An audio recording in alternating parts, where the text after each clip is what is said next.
귀한 찬양 감사합니다. 주님께서 기쁨으로 받으신 줄로 믿습니다. 가끔 사람들에게 기독교는 어떤 종교입니까? 라는 질문을 받을 때가 있습니다. 그때 멈칫하게 됩니다. 대답을 못해서가 멈칫하는 것이 아닙니다. 기독교는 이런 종교입니다 라고 대답할 때 이분이 불쾌하게 여기지 않을까라는 마음이 들기 때문에 그래요. 여러분, 기독교는 어떤 종교입니까? 기독교는 세상 종교와 차원이 다른 종교입니다. 세상 종교는 어떤 종교입니까? 인간이 신을 찾아 만나서 인간의 문제를 해결하고 그리고 삶의 어떤 의미, 궁극적 의미를 추구하는 것이 세상 종교입니다. 그러니까 한마디로 말하면 세상 종교는 인간이 신을 찾는 종교입니다. 그런데 기독교는 달라요. 인간이 신을 찾는 종교가 아니라 기독교는 신이 인간을 찾아오는 종교입니다. 인간이 어떤 공로나 수행이나 업적이나 선행, 탐구를 통해서 신을 찾는 것이 아니라 기독교는 신이 인간을 찾는 종교란 말입니다.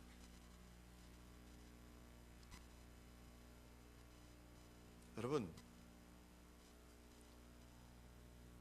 기독교는 세상 종교와 너무나 다릅니다.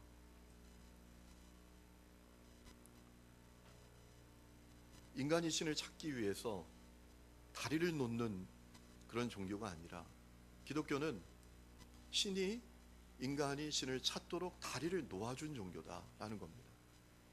다른 말로 말하면 인간의 어떤 공로가 없고 수행을 하지 못했고 자격과 또 선행이 없다라고 할지라도 신이 인간을 찾을 수 있는 길을 신이 열어주었다라는 거예요. 한마디로 말하면 기독교는 은혜로 구원받는 종교입니다. 은혜로. 여러분, 은혜가 뭔지를 우리가 좀 생각해 봐야 되는데요. 은혜가 뭡니까? 받을 자격이 없는 사람이 호의를 입는 것, 그것을 우리가 은혜라고 하지요. 여러분, 가만히 생각해 보면 세상에는 절대로 은혜가 없습니다. 다 대가를 치러야 합니다. 세상에는 공짜가 없어요. 여러분, 우리가 주위를 둘러보면 공짜라고 생각했다가 덜컥 받아먹고 큰일 나는 경우가 얼마나 많아요. 세상에는 절대로 공짜가 없습니다. 세상에는 받을 자격이 없는 사람에게 호의를 베푸는 법이 없습니다. 그것은 가정에서도 일어납니다. 형제 간에도 마찬가지입니다. 부모 자식 간에도 마찬가지예요. 여러분, 부모가 자녀들에게 조건 없이 은혜를 베푸는 것 같지만 아닌 경우가 너무나 많더라고요. 그런 경우가 많지요. 기껏 키워놓고 잘 못하면 뭐라 하는지 아십니까? 배은망덕하다고, 은혜를 모른다고 타박하는 경우가 얼마나 많습니까? 오직 기독교에만 은혜가 있습니다. 하나님께서 인간에게 아무런 조건 없이 놀라운 은혜를 베풀어 주셨어요. 우리가 자격이 없고 공로가 없고 수행을 하지 못하고 선행이 없어도 하나님을 찾아 만날 수 있는 길을 열어주셨다는 거예요. 그것이 기독교 신앙인 것입니다. 그러면 왜 하나님께서 인간에게 은혜를 베풀어 주셨는가? 오늘 말씀이 그 답을 우리에게 알려주고 있는데요. 하나님을 만나지 못한 사람은 허물과 죄로 죽어 있기 때문입니다. 여러분, 오늘 1절 말씀을 보면 하나님을 만나지 못한 사람의 상태를 분명하게 알려주고 있습니다. 허물과 죄로 죽었던 너희를 이라고 했습니다. 하나님을 만나지 못한 사람은 허물과 죄로 죽어 있다는 거예요. 여러분, 이것에 대해서 의의를 제기하는 분들이 있을지 몰라요. 아니, 세상에 괜찮은 사람 얼마나 많은데, 아니 세상에 저 사람처럼만 살면 좋겠어 라고 생각되는 모델이 되는 훌륭한 사람도 얼마나 많은데 하나님을 만나지 못한 사람의 허물과 죄로 다 죽어 있다? 나는 거기에 동의할 수 없어. 이렇게 생각할 수 있습니다. 여러분, 충분히 이해할 수 있어요. 충분히 그렇게 생각할 수 있습니다. 여러분, 하나님을 만나지 못한 사람이 허물과 죄로 죽었다는 것은 육이 죽어 있다는 게 아닙니다. 영이 죽었다는 겁니다. 영이 죽어서 하나님과 분리되어서 허물과 죄 가운데 살고 있어 참으로 고통받고 저주 가운데 살고 있는 그 상태를 말하는 것입니다. 여러분, 성경은 사람이 하나님의 형상대로 창조되었다고 분명히 말씀하고 있어요. 하나님께서 사람을 하나님의 형상대로 창조하셨다는 게 뭡니까? 사람이 그저 육적 존재가 아니라 영이신 하나님께서 하나님의 영을 사람에게 불어넣어 주셨다는 거예요. 나누어 주셨다는 거예요. 그래서 오직 사람만이 하나님과 연결될 수 있어요. 하나님과 교제할 수 있어요. 하나님과 소통할 수 있어요. 하나님과 함께 살아갈 수 있어요. 하나님 안에서 살 수 있습니다. 그러면서 참된 행복과 만족을 누리고 살아갈 수 있도록 사람을 창조하셨다는 거예요. 여러분, 이 땅에 어떤 사람도 하나님과 분리된 사람은 행복을 모릅니다. 참된 만족도 모릅니다.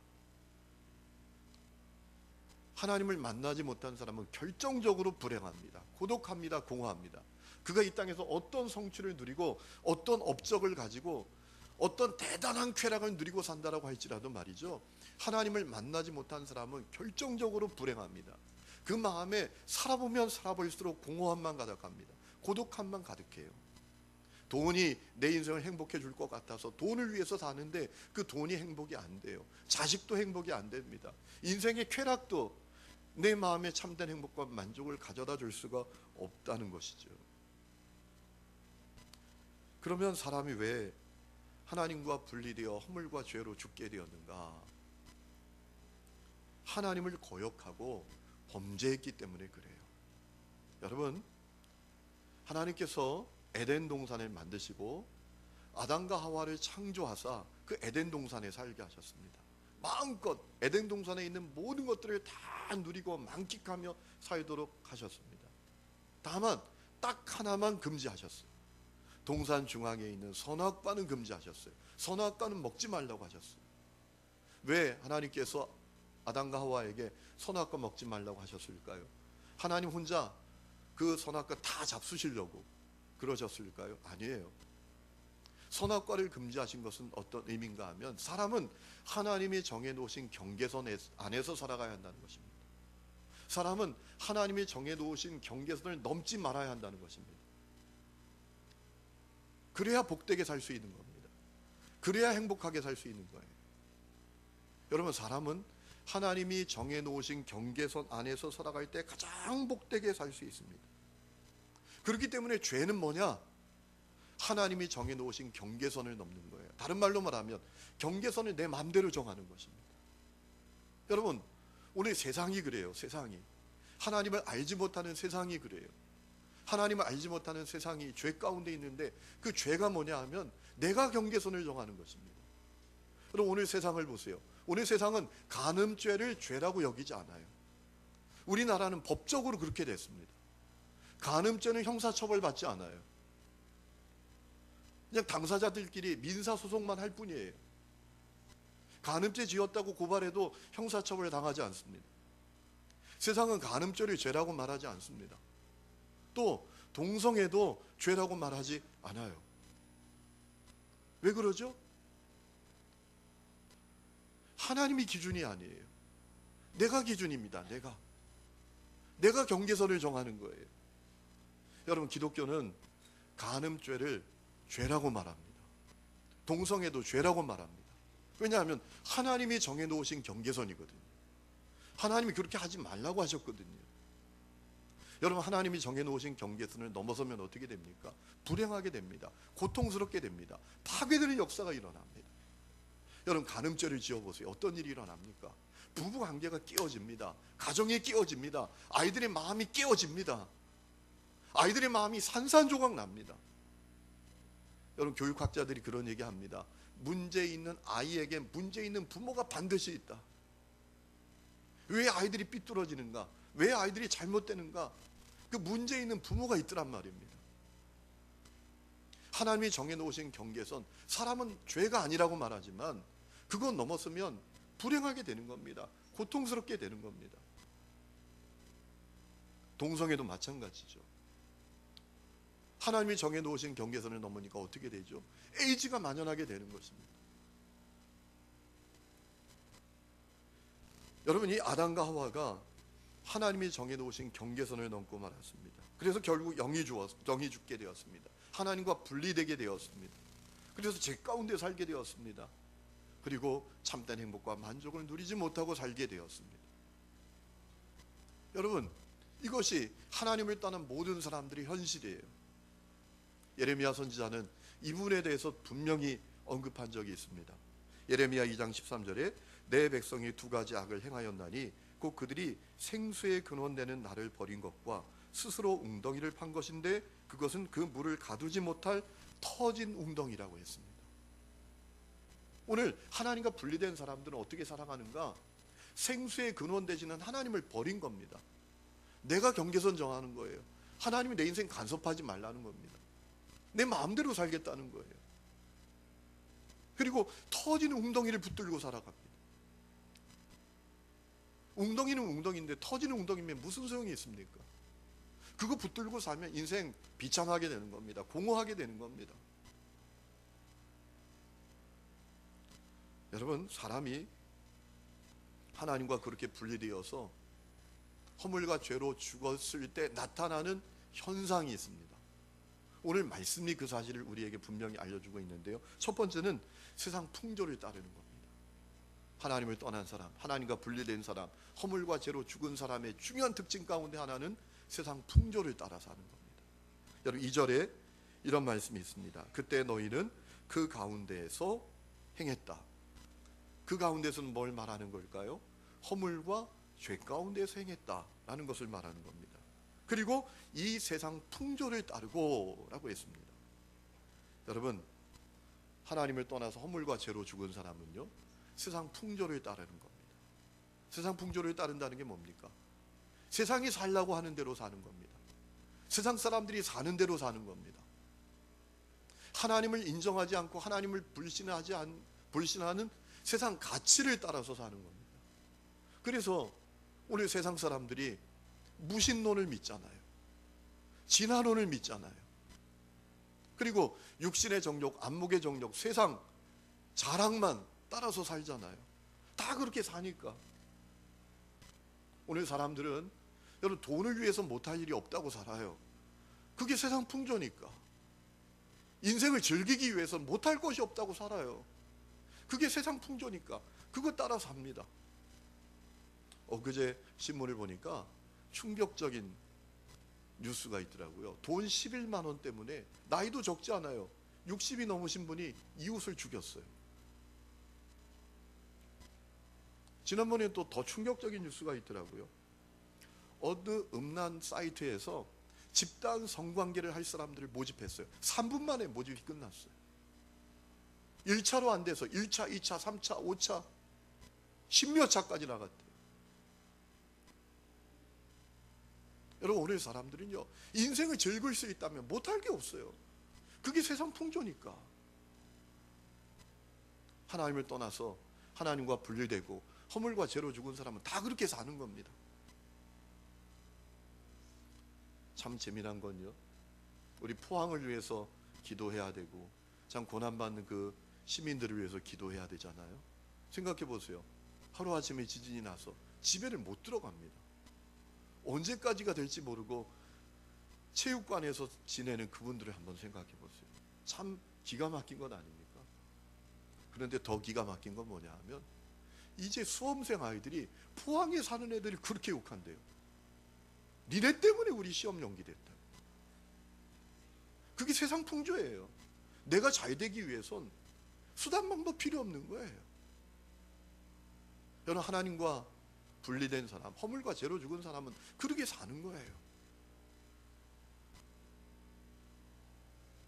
하나님 떠나서 허물과 죄로 죽은 사람에게 드러나는 또 하나의 중요한 특징이 있습니다.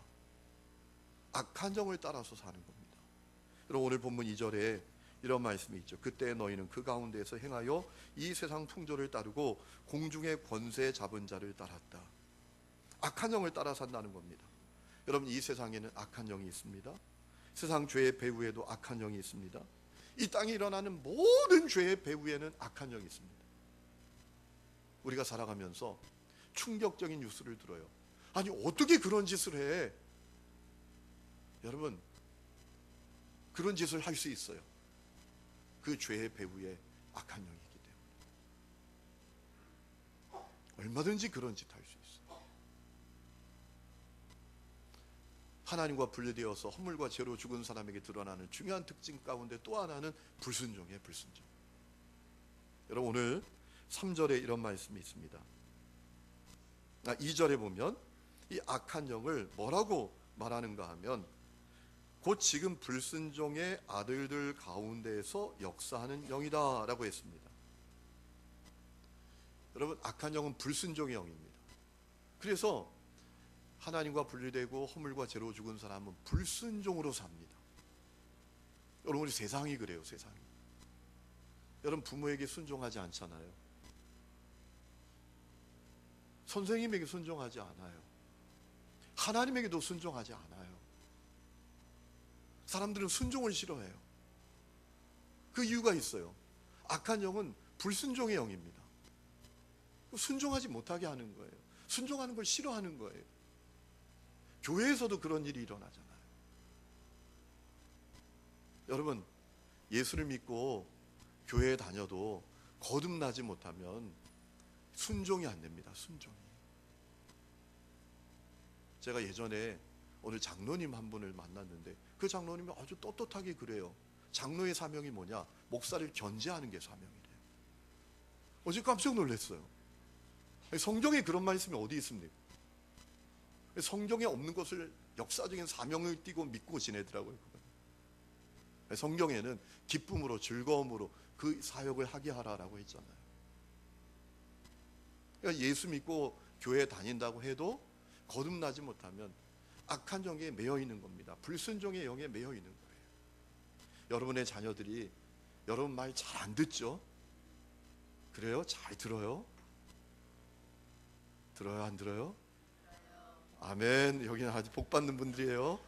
그러나 대부분의 분들이 아닌 것 같다라고 해요. 그 이유가 있어요. 여러분 성경은요, 하나님을 떠나서 허물과 죄로 죽은 사람은요 악한 영을 따르는데 그 악한 영은 불순종의 영이래요. 그렇기 때문에 불순종하는 거예요. 또 하나 하나님과 분리되어서 허물과 죄로 죽은 사람에게 드러나는 중요한 현상이 있습니다. 육체 본성 따라 사는 겁니다. 본성대로 움직이는 거예요. 육체 본성대로. 여러분 오늘 3절 말씀을 보면 바울이 은혜로 구원받기 전에 과거를 회상하면서 이렇게 얘기합니다. 3절 말씀 보시면 전에는 우리도 다 그 가운데에서 우리 육체의 욕심을 따라 지내며 육체와 마음에 원하는 것을 하였다라고 했습니다. 이 3절에 육체라는 단어가 몇 번 나옵니까? 2번 나오잖아요. 여러분 히라보에 육체라는 단어는 2가지 단어가 있습니다. 첫 번째는 소마입니다. 따라해 보실까요? 소마. 소마는 우리 몸의 이 육체를 말하는 겁니다. 또 하나 육체를 뜻하는 단어가 히라보에 또 있는데 사르크스라는 단어입니다. 한번 따라해 보실까요? 사르크스. 사르크스. 이 사르크스는 어떤 의미인가 하면 우리 몸을 의미하는 게 아니라 이 몸의 본성, 타락한 육체의 본성을 말하는 거예요. 자, 오늘 3절에 보면 바울이 뭐라고 말합니까? 허물과 죄로 죽은 사람들은요 육체의 욕심을 따라 지낸다. 육체가 원하는 것을 하면서 산다. 그러니까 허물과 죄로 죽은 사람은요 육체의 본성을 따라 산다는 거예요. 쉽게 말하면 이런 겁니다. 내가 나를 통제할 수가 없다는 거예요. 내 몸이 내 말을 안 들어요. 내 몸이 내 마음과는 반대로 움직여요. 사도 바울도 안타깝게 고백했던 적이 있죠. 오라 나는 공고한 사람이로다. 이 사망의 몸에서 누가 나를 건져낼까? 왜 그랬죠?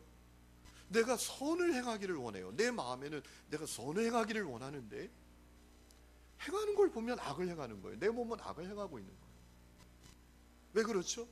육체의 본성 따라 움직이니까. 내 몸이 내 말을 안 들어요.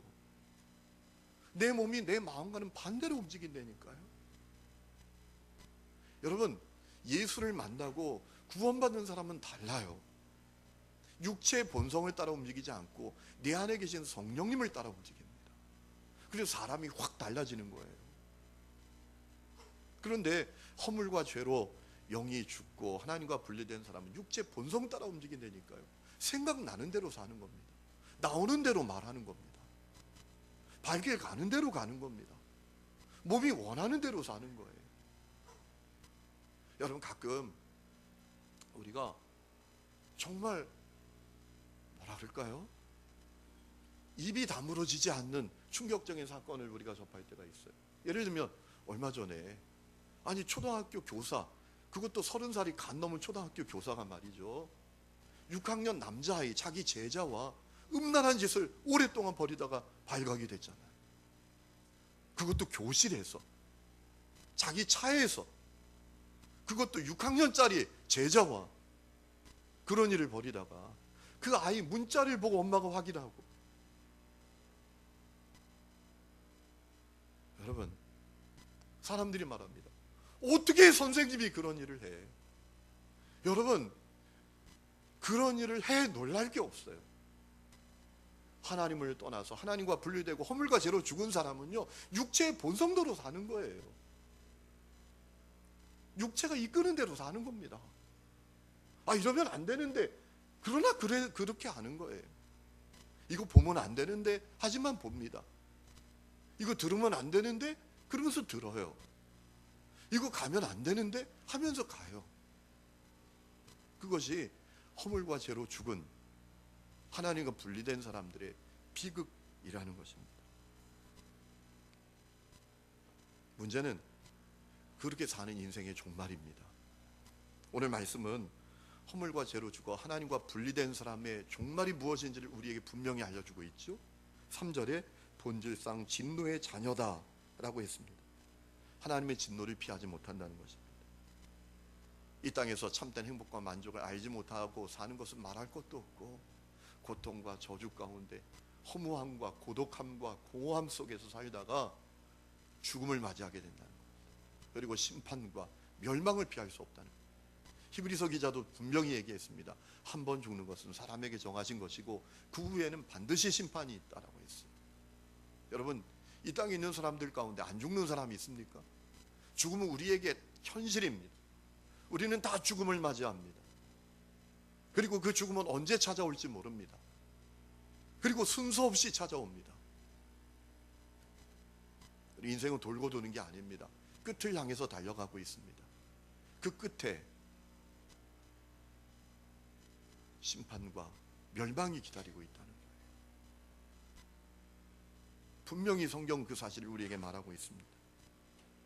여러분, 중요한 것은 하나님은 우리가 그 불행한 길을 가는 것을 원하지 않으셔서 우리에게 놀라운 긍휼과 사랑을 베풀어 주셨다는 것입니다.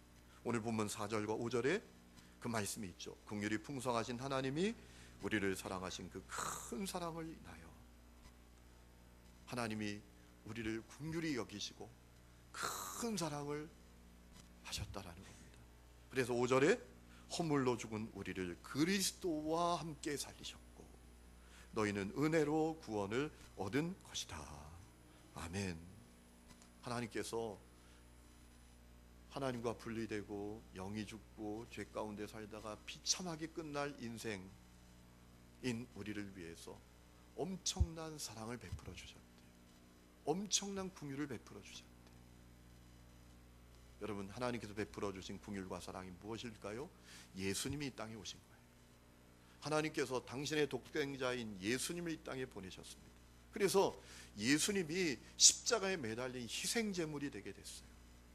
대속의 제물이 됐어요. 이게 무슨 얘기냐 하면, 여러분, 허물과 죄로 살기는 내가 살았어요. 죄를 짓기는 내가 졌어요. 그러므로 죄값도 내가 치러야 합니다.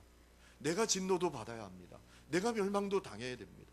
그런데 그렇게 하지 아니하시고 당신의 독생자를 이 땅에 보내사 그 독생자가 십자가에 매달려 그 죄값과 진노를 다 치르게 하셨다는 것입니다.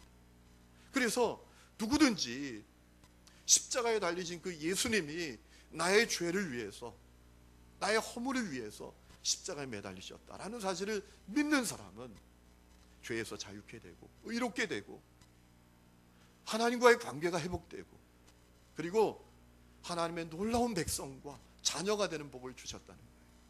이 땅에서 참된 행복과 만족을 누리는 복을 주셨다는 것입니다. 오늘 여러분 9절, 6절 말씀해 보면 또 이렇게도 말씀하십니다. 그리스도 예수 안에서 하늘에 앉히셨다라고 했어요. 우리의 자리가 멸망받을 자리가 아니라 하늘 자리가 되게 하셨다는 거예요. 하늘 시민권을 갖게 하셨다는 겁니다. 그리고 천국 백성이 되게 하셨다는 거예요. 오늘 세상 떠나도 천국에서 눈뜰 수 있는 백성이 되게 하셨다는 거예요. 여러분, 하늘에 앉히셨다는 건 대단한 말씀이에요. 우리가 단순히 죽을 때 천국 간다는 의미만 아닙니다. 여러분, 그런 얘기 들어보셨죠? 자리가 사람 만든다. 그런 얘기 들어보셨죠? 여러분, 자리가 사람 만든다는 게 뭡니까? 어떤 자리에 이르면 바라보는 것이 달라진다는 겁니다. 바라보는 것이 틀려진다는 거예요. 여러분, 우리가 멸망당할 자리가 아니라 하늘 자리로 옮겨질 때 일어나는 변화가 뭡니까? 우리가 천국의 시선을 갖게 된다는 겁니다. 다른 말로 말하면 용서 못할 게 없어진다는 거예요. 용납하지 못할 게 없어진다는 거예요. 사랑하고 축복하고 섬기며 살아가게 된다는 거예요. 여러분, 제가 예전에 한번 말씀드린 적이 있잖아요. 제가 부산에 사역할 때 김포공항에서 비행기를 타고 부산으로 가면 이 비행기가 부산 서쪽으로 쫙 붙어서 착륙을 합니다.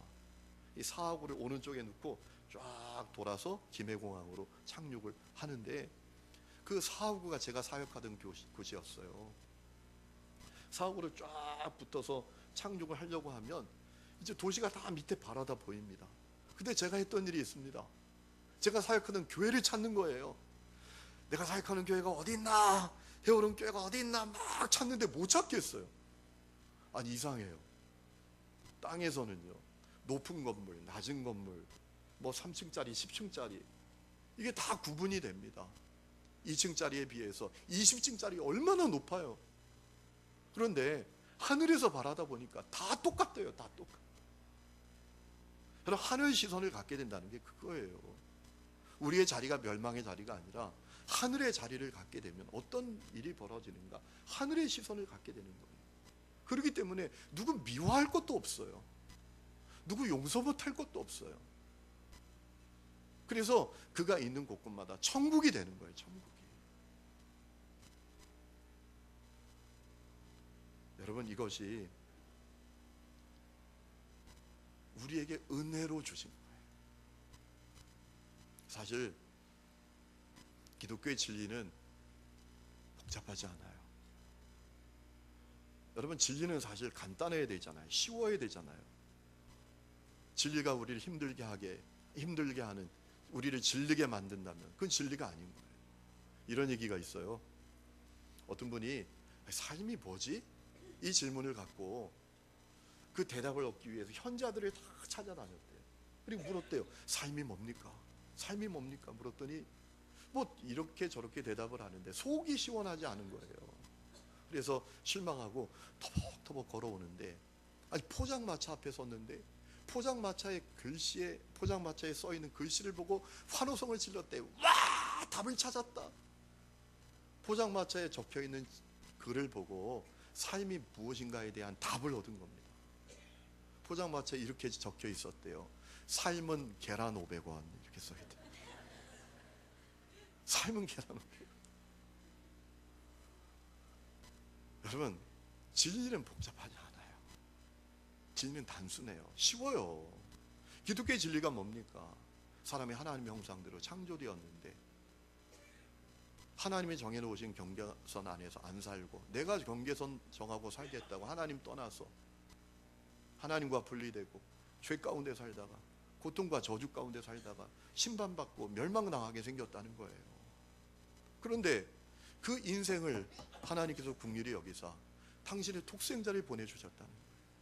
그분이 사람이 받아야 될 죄값, 사람이 받아야 될 진노를 다 치르셨다는 거예요. 여러분, 그것이 기독교의 진리예요. 그것이 우리에게 베풀어 주신 하나님의 선물이고 은혜입니다. 우리가 해야 될 일은 뭘까요? 그 은혜를 믿고 받아들이는 거예요. 그 은혜를 감사함으로 받아들이는 거예요. 여러분, 오늘 8절에 이런 말씀이 있습니다. 너희는 그 은혜에 의하여 믿음으로 말미암아 구원을 받았으니 이것이 너희에게서 난 것이 아니고 하나님의 선물이다 라고 했습니다. 하나님께서 아무 조건 없이 우리에게 은혜를 베풀어 주셨어요. 그럼 어떻게 해야 되는가? 믿으면 됩니다. 믿음으로 말미암아 구원을 받는다는 겁니다. 얼마나 놀라워요. 여러분, 우리가 한 게 뭐 있어요? 우리가 연약해서 허물과 죄로 삽니다. 여러분, 허물이 뭡니까? 하지 말아야 될 것을 한 게 허물이에요. 죄는 뭐예요? 해야 할 것을 안 한 게 죄입니다. 우리가 연약해서 하지 말아야 될 것을 하고 해야 될 것을 안 하고 할 수 없는 죄인, 쓰레기 같은 죄인으로 살아가는 그때, 아무 자격도 공로도 없고 선행도 없고 도도 못 닦고 수행도 못한 우리에게 하나님께서 놀라운 은혜를 베풀어 주신 거예요. 당신의 독생자를 보내주셨어요. 나를 위해서. 그 사실을 믿으면 구원의 사건이 일어난다는 거예요. 여러분, 우리가 해야 될 일은 하나님이 베풀어 주신 은혜를 감사함으로 믿고 받아들이는 거예요. 그것이 우리가 가야 될 길입니다. 천상병이라는 시인이 쓴 시 가운데 바람에도 길이 있다라는 시가 있습니다. 제가 시 얘기를 많이 하죠. 이래봬도 제가 시를 좋아합니다. 제가 대학 다닐 때 동아리를 딱 하나 했습니다. 그런데 문학 동아리였어요. 어울리지 않죠, 저에게? 그래도 너그러이 받아주시기를 바랍니다. 이런 얘기할 때 이런 분들이 있으면 참 힘들어요. 여러분, 이 천상병이라는 시인이 바람에도 길이 있다라는 시에서 이런 얘기합니다. 이 시가 요약하면 이런 겁니다. 바람이 지 멋대로 부는 것 같아도 바람이 부는 길이 있다는 거예요. 여러분, 그래요. 바람에도 길이 있어요. 자동차도 길대로 갑니다. 비행기도 길대로 움직여야 합니다. 길대로 안 가면 큰일 납니다. 여러분, 사람이 가야 될 길은 다른 것 아닙니다. 하나님의 베풀어 주신 그 놀라운 은혜를 받아들이는 거예요. 믿는 거예요. 그러면 회복의 사건이 일어납니다. 허물과 죄로 죽었던 우리가 사는 역사가 일어납니다. 우리 영이 삽니다. 그래서 하나님의 사랑과 은혜가 느껴지는 거예요. 믿어지는 거예요. 여러분, 우리가 하나님과 분리되어 살 때는요, 하나님이 당신을 사랑합니다. 당신을 위해서 놀라운 계획을 갖고 계십니다. 우리 삶이 다 하나님의 은혜입니다. 그러면 뭐라 하는가요? 웃기고 자빠졌다, 이렇게 반응해요. 그런데요, 하나님의 그 놀라운 은혜를 믿음으로 받아들이면 우리 영이 살아서요, 세상이 달라 보여요. 세상이 달라 보여요. 다 감사해요. 감사하지 못할 게 없어져요. 그리고 기쁨과 소망 가운데 살아요. 자유함이 찾아와요. 그리고 신분이 달라요. 하늘 백성이 되고 하늘 시민권을 누리게 되고 하늘 시선을 갖고 삽니다. 제가 우리 교우들에게는 여러 번 했던 얘기예요. 하늘 시선을 갖게 된다는 게 이런 거란 말이죠. 어떤 친구가 예수를 믿었어요. 와, 달라졌어요. 친구들이, 야, 저 친구 진짜 예수 믿고 달라졌는지 우리 시험해보자. 팔을 한번 꺾어보자. 그러고 친구들이 하이물 앞에서 그 친구 팔을 꺾었대요. 팍 꺾었더니 아프잖아요. 옛날 같으면 왜 이래, 죽을래? 그랬던 친구가 아파 그러더래요. 야, 좀 뭔가 변하긴 변한 것 같다. 그런데 좀 더 꺾어보자 하고 확 더 꺾었대요. 얼마나 아파요. 아니, 그러면 부러져 그러더래요. 안 되겠다 싶어가지고 진짜 이 친구가 예수 믿고 달라졌는지 우리가 마지막으로 해보자 하고 세게 팍 꺾었는데 뿍 하고 부러진 거예요. 그랬더니 그 친구가 그러더라는 거 아닙니까? 겉봐, 부러진다고 그랬잖아 라고 했대요. 세상이 달라 보이는 거예요. 하늘 시선을 갖게 되는 거예요. 주님이 그 길로 여러분을 초청하고 계세요. 여러분 가운데 그런 분들이 있을지 몰라요. 오늘 이제 처음 교회 가족 따라오신 분, 목사님이 얘기한 복음은 우리 집에 같이 사는 사람하고 전혀 상관이 없는 복음입니다. 이런 분이 있다면 모시고 온 분들 회개하는 역사가 있기를 주의 이름으로 축원합니다. 여러분, 오늘 말씀을 보면 말이죠, 정말 그 은혜의 선물을 받아들이는 사람에게 일어나는 변화 두 가지를 언급하고 있어요. 첫 번째는 어떤 것입니까? 그 은혜를 전하지 않고는 견딜 수가 없어지는 거예요. 여러분, 7절에 이런 말씀이 있죠. 이는 그리스도 예수 안에서 우리에게 자비하심으로써 그 은혜의 지극히 풍성함을 오는 여러 때에 나타내려 하십니다 라고 했어요. 허물로 죽은 우리를 그리스도와 함께 살리셨고 은혜로 구원해 주신 이유가 뭐냐? 그것은 우리로 말미암아 그 은혜의 풍성함을 전하도록 하기 위함이다 라는 거예요. 여러분, 은혜의 선물을 정말 알게 된 사람은요, 그래서 그 마음에 놀라운 기쁨과 감격이 있는 사람은 어떻게 된다고요? 은혜가 얼마나 풍성한지 전하게 된다. 전하지 않고 견딜 수 없어진다. 여러분 생각해 보세요. 너무너무 기쁜데, 그 은혜의 선물이 얼마나 놀라운데 이걸 전하지 않을 수 있겠어요? 여러분 점검해 보셔야 합니다. 오늘 이 자리에 늘 앉아있는 우리 성도들, 오늘 처음이 아니라 늘 앉아있는 성도들 점검해 보셔야 돼요. 은혜의 선물을 만난 사람은요, 전하지 않고는 견딜 수가 없대요. 제가 부산에 사역할 때 사상에 해물탕집이 있는데요, 저는 세상에 그런 해물탕 처음 봤어요. 솥이 이만합니다. 그런데 해물이 이렇게 올라옵니다. 밑에도 가득해요. 제가 그 해물탕집을 어떻게 알았는가 하면, 이번에 장로님이 되신다 하더라고요. 홍철민 권사님이라고 계신데, 그 권사님이 완전히 부산 분이에요. 저에게 어느 날, 목사님의 사상에 갔는데 해물탕집이 끝내줍니다. 끝내줘요. 솥이 이따만 합니다. 이만하게 옵니다. 그리고 제가 얼마나 이분이 그냥 힘을 튀기면서 그 해물탕집 자랑을 하는지 확인해 보기 위해서 갔어요. 그랬더니 진짜 있다. 여러분, 우리가 어디 가서 음식 하나 맛있는 거 먹고 와도 침튀게 얘기하는, 침튀게. 여러분, 우리에게 하나님이 주신 은혜의 선물이 얼마나 놀라워요. 그러니까 은혜를 만난 사람은요, 그 기쁨과 감격을 누리게 된 사람은 그거 전하지 않고 못 견딥니다. 못 견뎌요. 여러분, 그런 분들이십니다. 또 하나 점검해 봐야 될 게 있어요. 여러분 10절에 이런 말씀이 있어요. 우리는 그가 만드신 바라 그리스도 예수 안에서 선한 일을 위하여 지으심을 받은 자리, 이 일은 하나님이 전에 예비하사 우리로 그가 가운데에서 행하게 하려 하심이니라 라고 했어요. 여러분, 예수로 말미암아 새 창조가 일어난다는 거예요. 그래서 은혜를 받은 사람은요, 하나님의 그 놀라운 구원의 은혜를 받은 사람에게 일어나는 변화가 있어요. 선한 일을 위하여 사는 거예요. 그럴 수밖에 없어요. 존재가 달라지니까. 존재가 달라요. 악함이 선함으로 바뀝니다. 그 하나님의 놀라운 구원의 선물이라는 은혜가 우리의 존재를 변화시킵니다. 그래서 악한 일만, 나쁜 일만, 독한 일만 하면서 살던 사람이 선한 일을 위해서 살아요. 그럴 수밖에 없어요. 십자가가 우리에게 새 창조를 이루어내니까. 오늘 늘 여기 앉아있는 성도들에게 그 역사가 일어나기를 주의 이름으로 축원합니다. 오늘 우리 교회 가족과 함께 오신 분들 정말 환영합니다. 축복합니다. 여러분, 하나님을 바라보세요. 하나님이 여러분을 향해서 놀라운 구원의 선물을 예비해 놓으셨습니다. 그것은 은혜로 주어지는 거예요. 아무 대가 없이 받을 수 있는 거예요. 여러분이 그 은혜의 선물 받아들여서 은혜의 길로 가실 수 있기를 주의 이름으로 축원합니다.